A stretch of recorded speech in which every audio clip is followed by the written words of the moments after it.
Hello friend, मैं आनंद राज आप सबों के बीच। देखिए, BRBU जो मुजफ्फरपुर में है, बिहार यूनिवर्सिटी, उसका हम मेथड जो आपका बीएड फर्स्ट ईयर में है 7A जो है pedagogy of school subject 7A, उसका हम कुछ मेथड का मतलब क्वेश्चन VVI क्वेश्चन जो 2021 में है उसको डाल चुके हैं, समझे। देखिए, जो वो वीडियो नहीं देखे होंगे तो जाके आप मतलब डिस्क्रिप्शन बॉक्स में हम इसी वीडियो के डिस्क्रिप्शन बॉक्स में हम लिंक दे देंगे या कमेंट बॉक्स में डाल देंगे, आप जाके वहाँ से देख लीजिएगा। देखिए, कुछ बाकी रह गया था उसको इसमें पूरा हो जाएगा। जितना भी मेथड है इसमें आपको सब मिल जाएगा। आपका उसमें था, देखिए उसमें क्या कौन कौन डाले थे आपको बता देते हैं। हिस्ट्री था, फिजिकल साइंस था, बायोलॉजिकल साइंस था, मैथ था, आपका इकोनॉमिक्स था, सिविक्स था, हिंदी था, समझे। इतना डाल दिए थे। आइए अब स्टार्ट करते हैं। ज्योग्राफी का नहीं डाला था, आइए हम ज्योग्राफी से स्टार्ट करते हैं। ये ऊपर लिखा हुआ है VVI question BEd first year 2021 method question 7 यानी pedagogy of school subject 7A। जो जिससे ग्रेजुएशन किए होंगे, जो उनका ऑनर्स सब्जेक्ट होगा, वही पैडागोजी सब्जेक्ट मिलता है यानी मेथड सब्जेक्ट मिलता है। तो आइए हम ज्योग्राफी का स्टार्ट करते हैं। देखिए, यूनिट 1 में आपसे क्वेश्चन देखिए, इसमें यूनिट 1 में क्या पढ़ना है। देखिए, कोई भी आपका मेथड हो, इसमें पढ़ा जाता है कि कोई भी सब्जेक्ट का प्रकृति क्या है, क्षेत्र क्या है, उसका उद्देश्य क्या है, उसका लक्ष्य क्या है। मैंने आप कोई चीज़ सब्जेक्ट, मान लीजिए आप टीचर बनिएगा तो आप विद्यालय में जाइएगा तो आपको जिस सब्जेक्ट होगा उसका पता होना चाहिए। देखिए, हम जो सब्जेक्ट पढ़ाने जा रहे हैं उस सब्जेक्ट की क्या महत्व है, या उस सब्जेक्ट की क्या लक्ष्य है, उस सब्जेक्ट की क्या प्रकृति है। जैसे मान लीजिए आप ही कोई लड़का देखने जाते हैं, मान लीजिए, या लड़की देखने जाते हैं, उसके बारे में पता करते हैं ना कि उसकी क्या प्रकृति, वो कैसी है, उसका कैसा बिहेवियर है, उसका क्षेत्र क्या है, कहाँ तक जानती है, उसका लक्ष्य मतलब पढ़ाई का क्या मतलब शैक्षिक मतलब हम लोग लक्ष्य देखते हैं या उद्देश्य देखते हैं। तो वही कह रहा है कि इसमें जो यूनिट 1 में आपका है कि भूगोल के प्रकृति, क्षेत्र, लक्ष्य एवं उद्देश्य क्या है। देखिए, ये क्वेश्चन आप बना ही लीजिएगा, फिक्स आपका यूनिट 1 में इसका क्वेश्चन रहता ही रहता है। क्वेश्चन दे देगा कि भूगोल शिक्षण के मतलब उद्देश्य क्या क्या है, ये भी दे सकता है, अलग करके दे देगा। तो इसलिए हम आपको मिला दिए हैं कि भूगोल के प्रकृति, क्षेत्र एवं लक्ष्य एवं उद्देश्य क्या है, मतलब भूगोल के प्रकृति, क्षेत्र, लक्ष्य एवं उद्देश्य क्या है। दूसरा इसमें क्वेश्चन है, देखिए सहसंबंध क्या होता है, कोरिलेशन। देखिए, मान लीजिए, देखिए अभी का वर्तमान समय की जो शिक्षा चल रहा है ना, बाल केंद्रित शिक्षा। तो दूसरा क्वेश्चन आपका है कि सहसंबंध से आप क्या समझते हैं, भूगोल का विद्यालय के अन्य विषयों से सहसंबंध की विवेचना करें। देखिए, कह रहा है कि भूगोल का, मान लीजिए सिंपल समझिएगा। देखिए, सहसंबंध क्या होता है कि मान लीजिए सब्जेक्ट को मिला के 50 को पढ़ाइएगा ना, तो बच्चा उस चीज़ जल्दी समझता है, समझे। तो वही कह रहा है कि जैसे मान लीजिए आपका भूगोल का मतलब विज्ञान से क्या संबंध है, भूगोल का आपके मैथ से क्या संबंध है, समझे, मतलब कोई से कोरिलेट है दोनों, समझे। इसका हम एगो वीडियो मतलब प्रॉपर बना दीजिएगा, जितना भी मेथड है सब में काम आ जाएगा, समझे। तो वही कह रहा है कि सहसंबंध क्या है, भूगोल का विद्यालय के अन्य विषयों से सहसंबंध की विवेचना कीजिए। और तीसरा इसमें क्वेश्चन दिया है। देखिए, दो क्वेश्चन आपको मालूम होना चाहिए कि मेथड 40 नंबर का होता है। आपका 3 घंटा समय देगा, इसमें बनाने के लिए कितना घंटा का समय देगा, 3 घंटा का समय देगा, जिसमें आपको 6 क्वेश्चन देगा। 3 यूनिट रहता है, 6 क्वेश्चन रहेगा, आपका 3 का जवाब देना है, समझे। मतलब प्रत्येक यूनिट से एक एक का जवाब देना है, समझे। 40 नंबर का रहता है, 2 क्वेश्चन आपका 13 नंबर का रहेगा, 1 क्वेश्चन आपका 14 नंबर का रहेगा। तो देखिए, क्वेश्चन आपका है तीसरा दिया है कि ब्लूम के शैक्षिक उद्देश्यों के वर्गीकरण की व्याख्या कर। तीसरा क्वेश्चन क्या है कि ब्लूम के शैक्षिक उद्देश्यों के वर्गीकरण की व्याख्या की, जो क्रियात्मक, भावात्मक, आपका जो संज्ञानात्मक था उसी का बारे में लिखना है। फिर यूनिट 2 में आइएगा तो यूनिट 2 में आपका पहला क्वेश्चन है कि इसी में पाठ्यक्रम निर्माण और इसमें पाठ्यक्रम निर्माण से क्वेश्चन रहेगा ही रहेगा। और दूसरा क्वेश्चन रहता है कि पाठ वस्तु कैसा होना चाहिए, भूगोल क्या है, इसके कौन कौन शिक्षण विधि होना चाहिए, इससे रिलेटेड रहता है, समझे। तो चौथा क्वेश्चन हम दिए हैं कि आप माध्यमिक स्तर के लिए भूगोल का पटचर्या बनाते समय किन किन सिद्धांतों को ध्यान में रखेंगे। या क्वेश्चन ऐसे भी रह सकता है कि भूगोल शिक्षण के पाठ्यक्रम निर्माण के कौन कौन से सिद्धांत है। तो जहाँ भी सिद्धांत आएगा पाठ्यक्रम को वही आंसर लिख लीजिएगा, समझे। तो वही क्वेश्चन है कि आप माध्यमिक स्तर के लिए भूगोल का पटचर्या बनाते समय किन किन सिद्धांतों को ध्यान में रखेंगे, समझे। पटचर्या से आपका एक क्वेश्चन फिक्स है आपका यूनिट 2 में, समझे। इसमें आप पांचवा हम क्वेश्चन दिए हैं कि भूगोल शिक्षण विधियों की सूची बनाई चाहिए। क्वेश्चन ऐसे भी पूछ सकता है कि भूगोल के शिक्षण विधियों का बताए तथा इसके में किसी 2 विधि का वर्णन करें, ऐसे भी क्वेश्चन रख सकते हैं। वही क्वेश्चन है कि भूगोल शिक्षण विधियों की सूची बनाए, आपके अनुसार सबसे उत्तम 2 विधियों का वर्णन करें। जो सबसे अच्छा मतलब विधि होगा भूगोल में, वो क्या होगा, आपका प्रोजेक्ट विधि है, मतलब बहुत तरह का विधि इसमें है, समझे, भूगोल में। तो आप लिख सकते हैं। तो वही कह रहा है कि आपके अनुसार सबसे उत्तम 2 विधियों का वर्णन किए। छठा क्वेश्चन इसमें दिए है कि एक अच्छे भूगोल शिक्षक में कौन कौन से गुण एवं विशेषता होना चाहिए। देखिए, आप भूगोल के टीचर है तो आप में कौन अच्छे गुण या विशेषता होना चाहिए, समझे। ये बहुत जरूरी है। आप भूगोल के टीचर है, हम तो आप में मैप का अच्छा नॉलेज होना चाहिए, समझे। ये चीज़ होना चाहिए। देखिए, या क्वेश्चन ये भी पूछ सकता है कि एक अच्छी भूगोल पाठ्य पुस्तक की विशेषताओं पर चर्चा करें। देखिए, मतलब ये क्वेश्चन आपको मिलेगा ही मिलेगा, समझे। तो ये दोनों में से देख लीजिएगा, आपका यूनिट 2 में इतना क्वेश्चन पढ़ लीजिएगा, आपको इसी में से आपका 2 क्वेश्चन आएगा, आपको 2 मतलब इसमें से आएगा ही आएगा, समझे, एक को लिखना ही है, समझे। आइए तीसरा यूनिट में, तीसरा यूनिट में क्वेश्चन है कि भूगोल शिक्षण में दृश्य शब्द सामग्री का वर्णन करें। दृश्य शब्द सामग्री या सहायक शिक्षण, सहायक सामग्री द टीचिंग लर्निंग मटेरियल, जो आप लोग टीएलएम जानते हैं, तो उसके बारे में बताना है कि भूगोल शिक्षण में दृश्य शब्द सामग्री का वर्णन। दृश्य मतलब विजुअल एड, मतलब दृश्य मतलब हो गया आपका जो देखते हैं, मतलब विजुअल एडुअल जो आपका मटेरियल है उसका वर्णन करें, या सहायक सामग्री दे, बात वही बराबर है, समझे। तो वही करेगा भूगोल शिक्षण में दृश्य शब्द सामग्री का वर्णन करें, समझे, या सहायक सामग्री दे, मतलब पढ़ाने के लिए जो आप लोग टीएलएम का प्रयोग करते हैं तो उसका क्या वर्णन करें। 8वां इसमें क्वेश्चन दिए हैं कि संक्षिप्त टिप्पणी लिखे, मतलब 2 पर संक्षिप्त टिप्पणी लिखना है, इस पर 2 पर संक्षिप्त टिप्पणी लिखने के लिए आएगा, समझे। पहला है मस्तिष्क उद्वेलन, ब्रेन स्टॉर्मिंग, मतलब होता है कि जब आप कोई भी चीज़ का जब सॉल्यूशन भिन्न भिन्न प्रकार से सोचते हैं, दिमाग में आपका 2-3 सॉल्यूशन आ जाता है, उसी को ब्रेन मस्तिष्क उद्वेलन का। तो दूसरा है शिक्षण में आगमन निगमन उपागम, मतलब शिक्षण में जो आगमन निगमन विधि होता है उसका क्या उपयोग है। तीसरा आपका है कि अधिगमकर्ता केंद्रीय उपागम, मतलब बाल केंद्रित शिक्षण के बारे में बोल रहा है। अधिगमकर्ता करने का मतलब हुआ कि बाल केंद्रित उपागम के बारे में बोल रहा है, मतलब लर्नर सेंट्रिक अप्रोच मतलब है। चौथा है आपकी भूगोल शिक्षण में भ्रमण का महत्व, तो इसमें से 2 किसी पर आप लिख सकते हैं, समझे। तो आपका भूगोल को हो गया। यूनिट 1 में याद रखिएगा हमको उसके प्रकृति, क्षेत्र, उद्देश्य, महत्व के बारे में पढ़ना है, समझे।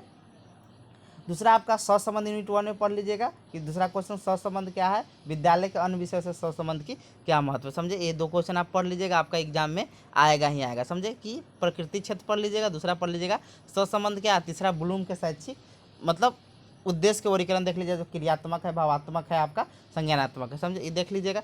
यूनिट 2 में आप पाठ्यक्रम का देख पढ़िए लीजिएगा, आपका आएगा ही पाठ्यक्रम में आएंगे कौन कौन से सिद्धांत वीवीआई क्वेश्चन है, समझे।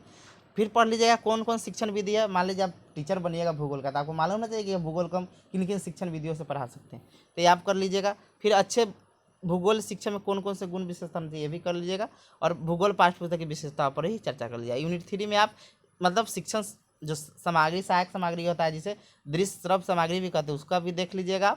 और इस जो संक्षिप्त टिप्पणी है इसको देख लीजिएगा, मस्तिष्क उद्वेलन, शिक्षण में आगमन निगमन उपागम, अधिगमकर्ता केंद्रीय उपागम, और चौथा आपका भूगोल शिक्षण में भ्रमण का महत्व।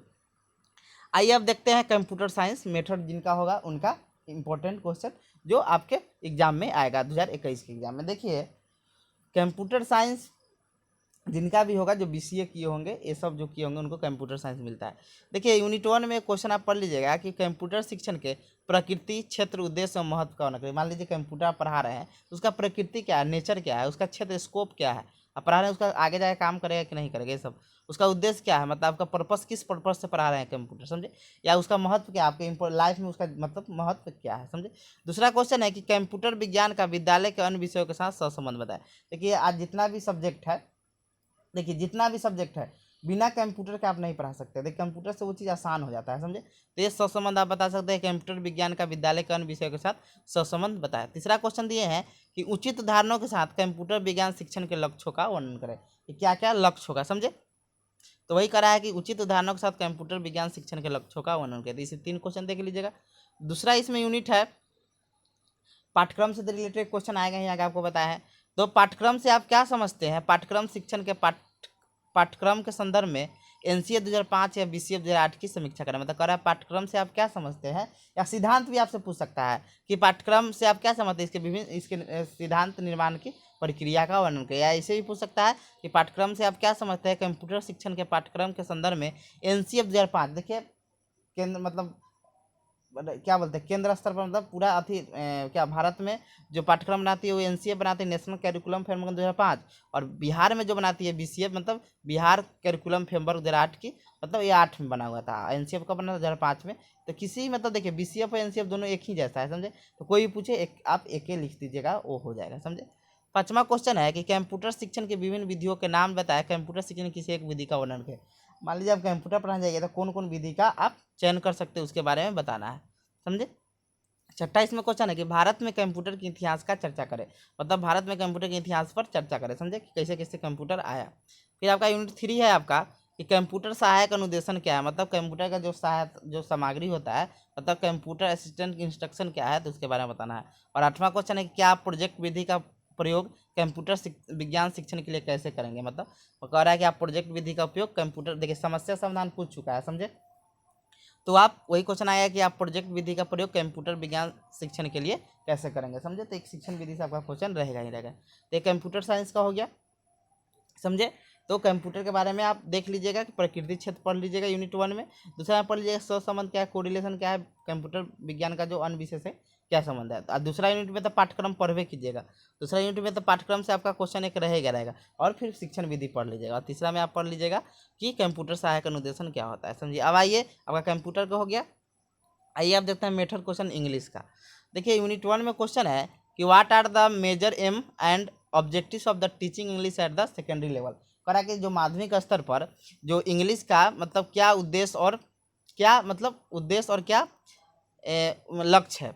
कह रहा है कि what are the major aim, major मतलब मुख्य होता है, major aims and objectives of teaching English at the secondary level, माध्यमिक स्तर पर अंग्रेजी शिक्षण के मतलब अंग्रेजी शिक्षण के क्या उद्देश्य मतलब मुख्य उद्देश्य तथा ऑब्जेक्टिव को बताया। दूसरा इसमें क्वेश्चन दिए हैं कि what are the advantage and importance of English in the context of Bihar, मतलब बिहार के संदर्भ में मतलब इंग्लिश का क्या मतलब लाभ तथा महत्व को बताना है। तीसरा इसमें अब दूसरा यूनिट है आपका इसमें कि right the critically appreciation of the curriculum reform in English language teaching according NCF 2005, मतलब कह रहा है 2005 के मतलब आलोचनात्मक में इसमें वर्णन करना है पाठ्यक्रम का, समझे। फिर अगला चौथा क्वेश्चन है कि discuss the qualities and qualification of A successful English teacher, मतलब इंग्लिश टीचर के क्या गुण और क्या योग्यता होना चाहिए उसके बारे में बता रहा है। मतलब आप एक अच्छे टीचर है इंग्लिश का, तो आप में कौन गुण तथा कौन आप में योग्यता होना चाहिए उसके बारे में लिखना। 5वां क्वेश्चन है कि what is the importance of text book, मतलब क्या इंपॉर्टेंस है text book in the sorry लिखा है what is the importance of text book in the English teaching, मतलब कह रहा है कि अंग्रेजी शिक्षण में पाठ्य पुस्तक की क्या महत्व है। What quality could we like to the see your English text book discover, मतलब आपके अनुसार मतलब इंग्लिश टेक्स्ट बुक मतलब कैसा मतलब गुण होना चाहिए आपके अनुसार, वही चीज़ मतलब यहाँ पर बताना है। आइए यूनिट 3 देखना है कि discuss verify the constitutional provision and policy of language education in India. कह रहा है कि भाषा मतलब एजुकेशन में शिक्षा में मतलब संविधान में कौन कौन प्रोविजन है और कौन कौन से पॉलिसी है, समझे, इसके बारे में लिखना है। 7वां क्वेश्चन है कि right short note of any two inductive deductive method, lecture method, translation method, और चौथा है आपका डायरेक्ट मेथड। इसमें से कोई दो पर आप लिख सकते थे। इंग्लिश का भी हो गया, समझे, इंग्लिश का भी इसमें हो गया। आइए अब आगे देखते हैं हम मेथड क्वेश्चन 7A कॉमर्स। लिखा है यूनिट 1, लिखा है वाणिज्य शिक्षण के अर्थ प्रकृति क्षेत्र और महत्व का वर्णन करें। यूनिट 1 में क्वेश्चन रहेगा ही रहेगा कि वाणिज्य शिक्षण के अर्थ प्रकृति क्षेत्र और महत्व का वर्णन करें। दूसरा क्वेश्चन है कि विद्यालय स्तर पर वाणिज्य शिक्षण के उद्देश्य की विवेचना करें, मतलब विद्यालय स्तर पर वाणिज्य शिक्षण के क्या उद्देश्य है इसका वर्णन करना है, समझे। तो ये दो क्वेश्चन पढ़ लीजिए। यूनिट 2 में आपका क्वेश्चन है कि वाणिज्य शिक्षण के लिए पाठ्यक्रम निर्माण के सिद्धांतों का वर्णन करें। और दूसरा क्वेश्चन है कि एक अच्छी वाणिज्य पाठ्यपुस्तक की क्या विशेषता है, विस्तार पूर्वक व्याख्या करें। या इसी में और में दिए हैं क्वेश्चन कि एक अच्छे वाणिज्य शिक्षक में कौन कौन से गुण होना चाहिए, समझे। तो ये 3 क्वेश्चन देख लीजिएगा कौन कौन आपका यूनिट 2 में। तो वाणिज्य शिक्षण के लिए पाठ्यक्रम निर्माण के सिद्धांत कौन कौन है, दूसरा देख लीजिएगा आपका कि एक अच्छी वाणिज्य पाठ्यपुस्तक की क्या विशेषता है, विस्तार पूर्वक व्याख्या करें। और तीसरा आपका है कि एक अच्छे वाणिज्य शिक्षक में कौन कौन से गुण होना चाहिए, समझे। तो ये आप क्वेश्चन देख लीजिएगा, समझे, ये आप यूनिट 2 में ये सब देख लीजिएगा। आइए अब देखते हैं यूनिट 3।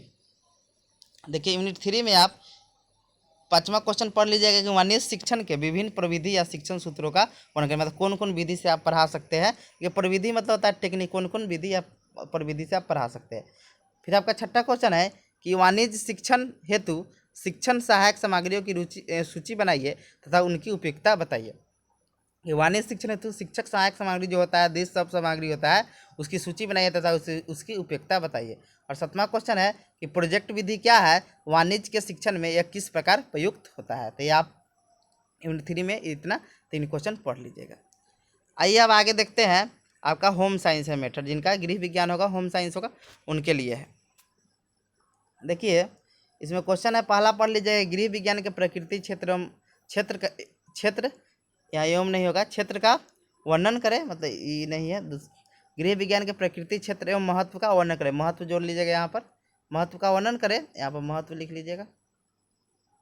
और दूसरा क्वेश्चन पढ़ लीजिएगा कि गृह विज्ञान को परिभाषित कीजिए तथा माध्यमिक विद्यालय में गृह विज्ञान शिक्षण के उद्देश्य का वर्णन करें। समझे, तो ये 2 क्वेश्चन पढ़ लीजिएगा। तीसरा क्वेश्चन इसमें पढ़ लीजिएगा कि स्वास्थ्य एवं स्वच्छता से आप क्या समझते हैं, इसका अध्ययन गृह विज्ञान के अंदर क्यों किया जाता है। मतलब देखिए आप गृह विज्ञान पढ़े तो स्वास्थ्य एवं स्वच्छता आपको पढ़ना ही पड़ता है। 3 क्वेश्चन पढ़ लीजिएगा यूनिट 1 में।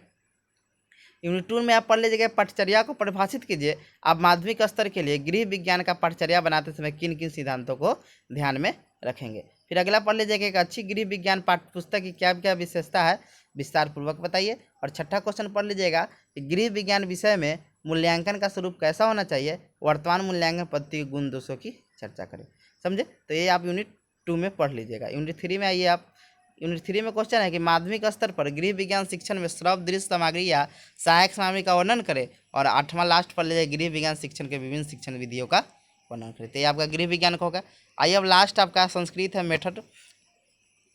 पहला यूनिट में है मेथड, क्वेश्चन 7A संस्कृत लिखा हुआ है कि संस्कृत भाषा की सामाजिक, सांस्कृतिक, भाषाई तथा साहित्यिक विशेषताओं की विवेचना करें।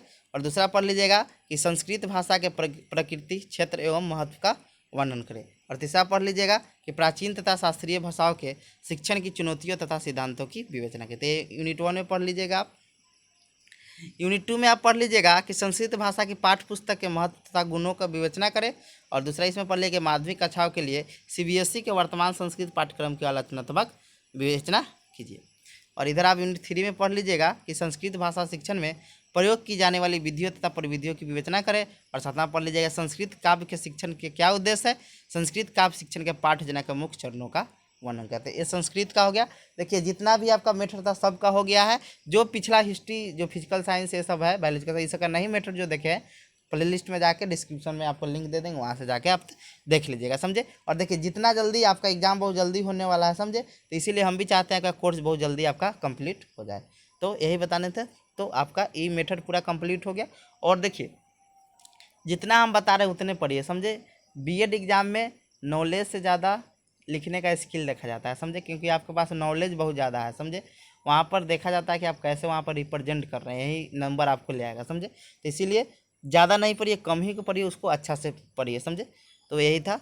तो अब तो थैंक यू।